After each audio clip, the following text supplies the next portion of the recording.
chỉ nhờ tâm sự để đi xem.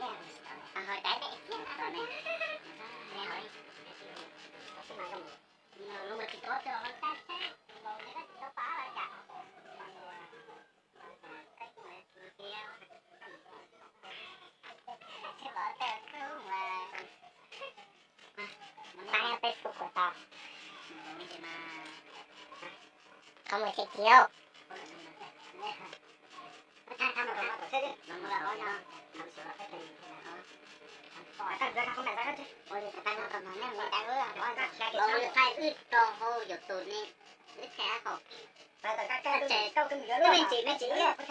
Mình chỉ tỏ bay thôi kìa.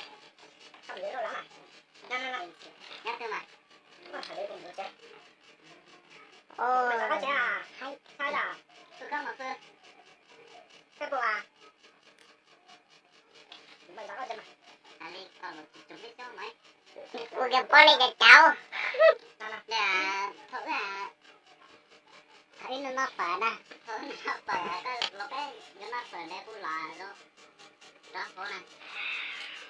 Còn thử nó phở này, nó chỉ có. Giờ nên nhiều cuộc chơi video.